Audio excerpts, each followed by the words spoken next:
कहते हैं ना, समय बड़ा बलवान होता है। कुछ भी करो, कुछ भी बोलो तो सोच कर बोलो, क्योंकि समय झुका देता है बड़े बड़ों को। फ्रांस ने पाकिस्तान के साथ अब कौन सा ये बड़ा खेल कर दिया। कल तक तो हमने सुना था कि फ्रांस ने पाकिस्तान को बहुत ज्यादा पैसा दिया है कि भैया मानवीय सहायता तुम्हारे भीख के कटोरे में हम दे रहे हैं। जानेंगे क्या है मामला। तो वहीं दूसरी तरफ नेपाल में चीन ने खेला बहुत बड़ा गंदा वाला खेल और रातों रात उलटफेर कर दिया भारत ने। जानेंगे इस उलटफेर से नेपाल का तो पूरा इतिहास ही बदल गया है, पर आगे क्या होगा। जानेंगे क्या कुछ चल रहा है जियोपॉलिटिक्स में। आइए जानते हैं इन खबरों को विस्तार से। ये जो समय है ना, ये समय पाकिस्तान के लिए बहुत बुरा होने वाला है। ऐसा कोई देश बचा नहीं है जिससे पाकिस्तान ने पंगे न लिए हों। वो कहते हैं ना, थाली का बैगन। जो लोग अक्सर कोशिश करते हैं कि अपने फायदे के लिए कभी इसकी तरफ हो जाएं,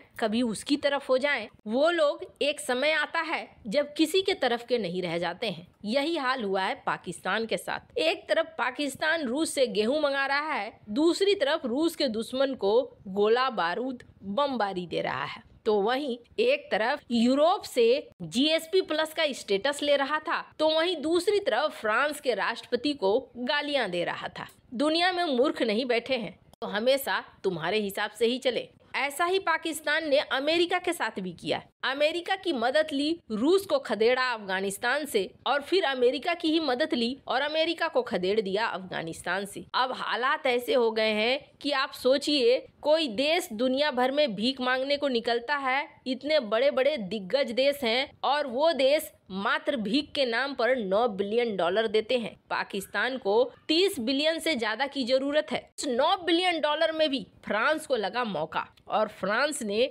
आखिरकार बहुत बड़ा डिसीजन ले लिया। अब जरा देखिए, फ्रांस ने ये कहा कि लिस्ट में भैया हम आपको दे रहे हैं 360 मिलियन यूरो, खुश हो जाओ। पाकिस्तान रोना रो रहा था कि तुम लोग आगे बढ़ गए, तुम विकसित देश हो और जलवायु का तुमने इस्तेमाल किया, हमारे देश में बाढ़ आ गया। बाढ़ तो एक प्राकृतिक आपदा है, इसलिए दुनिया के देश हमारी मदद करो, बाढ़ की वजह से हम डूब चुके हैं। अब ये एक ऐसा मुद्दा था जब फ्रांस क्या कहता कि नहीं, तुम्हारी हमारी दुश्मनी है, हम तुम्हारी मदद नहीं करेंगे। फ्रांस ने भी कहा चलो हम देंगे आपको 360 मिलियन यूरो देंगे। पाकिस्तान खुश, चालाकी उसकी कामयाब हो गई। चलो हमने बुरा भी किया और हमें पैसे भी मिल गए। यहाँ फ्रांस ने थोड़ा सा खेल कर दिया है। फ्रांस ने कहा 360 मिलियन यूरो में 10 मिलियन यूरो हम आपको दे रहे हैं मानवीय सहायता के रूप में, यानी इसका इस्तेमाल करो आप, जो भी आपको करना है। बाकी के जो पैसे हैं ना, वो बाकी के पैसे हम प्रोजेक्ट में लगाएंगे, जो प्रोजेक्ट आपके यहाँ बिल्डिंग बनाने के काम में आएगा और भी कई सारी चीजों के काम में आएगा। इसका मतलब क्या हो गया? इसका मतलब ये हो गया कि हम ये मत समझो कि पाकिस्तान के बैंक में 360 मिलियन यूरो लगा देंगे, भेज देंगे और आप अपने खाते का इस्तेमाल कर पाओगे, बल्कि हम यहाँ पर प्रोजेक्ट शुरू करेंगे।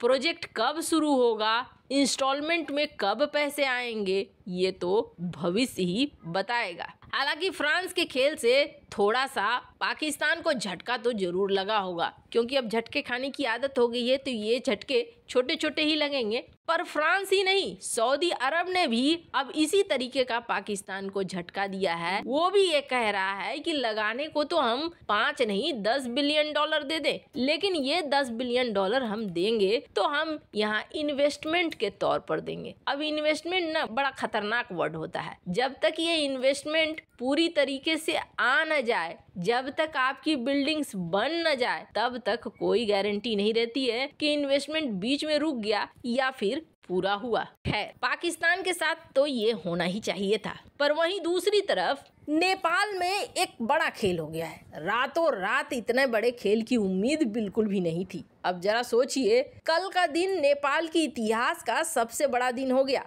क्या हो अगर पीएम मोदी प्रधानमंत्री पद के उम्मीदवार के तौर पर खड़े हों और ऐसा समय आ जाए कि संसद का 99% वोट उन्हीं को मिले, यानी कि कांग्रेस भी, विपक्षी दल भी और सत्ता पक्ष भी सब दे दे वोट। आप कहेंगे किसी भी संसद में ये तो इतिहास हो जाता है। बिल्कुल सही बात है। किसी एक ऐसे नेता को जो सभी लोग वोट दे दें, और वो भी ऐसे समय जब हमेशा ये देखने को मिला है कि एक दल दूसरे दल से लड़ता रहता है, फिर ये वोटिंग कैसे हो गई। नेपाल में कुछ ऐसा ही इतिहास हुआ है। नेपाल के जो ये प्रचंड है, इनको बहुमत साबित करना था। जब ये बहुमत साबित करने के लिए खड़े हुए तो ऐसा हुआ कि इन्हें सत्ता दल, विपक्ष सबने मिलकर वोट दे दिया और 99% वोट मिले। सिर्फ 2 वोट इनको नहीं मिले, बाकी 99% लोगों ने कहा कि हम प्रचंड को देखना चाहते हैं पीएम के तौर पर। अब जरा सोचिए, एक तो इतिहास पलट गया। नेपाल के इतिहास में कभी ऐसा नहीं हुआ था। तो आखिर खेल क्या है? खेल इसके पीछे जबरदस्त है। प्रचंड और देउबा इन दोनों ने मिलकर चुनाव लड़ा था और ये प्लान किया था कि हम मिलकर सरकार बनाएंगे। शेर बहादुर देउबा की 2 साल की जब तक कार्यकाल थी, तब तक ये देखने को मिला कि भारत के साथ रिश्ते भी बहुत अच्छे रहे।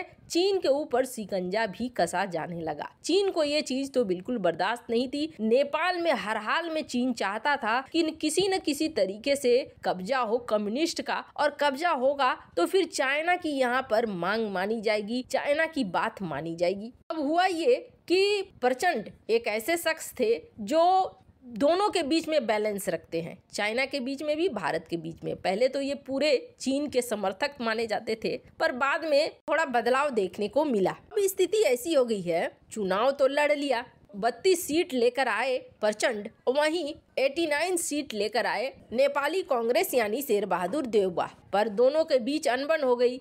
प्रचंड बोले मैं बनना चाहता हूं प्रधानमंत्री, देउबा ने कहा मैं बनना चाहता हूं। अब इसमें प्रचंड ने देखा कि डेडलाइन पास आ रही है, उसने छोड़ दिया और छोड़कर ओली का साथ ले लिया। ओली ने कहा 2.5 साल तुम रहना, 2.5 साल हम रहेंगे। मामला पूरा सेट हो गया। बहुमत परीक्षण का जब दौर आया तब ओली को लगा कि नहीं, पहले मैं बनूंगा प्रधानमंत्री, बाद में देखा जाएगा। अब इस चीज को लेकर प्रचंड तैयार नहीं थे। प्रचंड को लगा कि अब तो ये सरकार नहीं चलेगी। ऐसे में इन्होंने नेपाली कांग्रेस से बात की, यानी नेपाली कांग्रेस शेर बहादुर देउबा की पार्टी। अब शेर बहादुर देउबा की पार्टी और कथित तौर पर प्रचंड के बीच भी डील हो गई। अब आया बहुमत परीक्षण, जहां पहले तो 32 सीट वाले प्रचंड के लोगों ने मतदान किया, उसके बाद नेपाली कांग्रेस ने समर्थन में कर दिया। ये देखकर चीन और ओली हिल गए कि अब तो इन्हें समर्थन मिल गया, ये तो ऐसे भी बन गए पीएम। अगर हमने समर्थन नहीं दिया तो हमारे साथ हो जाएगी दुश्मनी और चीन विरोधी काम और बढ़ जाएंगे। ऐसे में अब ओली ने भी समर्थन कर दिया, यानी चाइना ने समर्थन करवा दिया, और ये खेल हुआ। इस खेल की वजह से नेपाल में एक इतिहास रच गया। पर अब आगे देखना होगा कि प्रचंड किसके साथ जाते हैं, क्या ओली के साथ या फिर देउबा के साथ। वैसे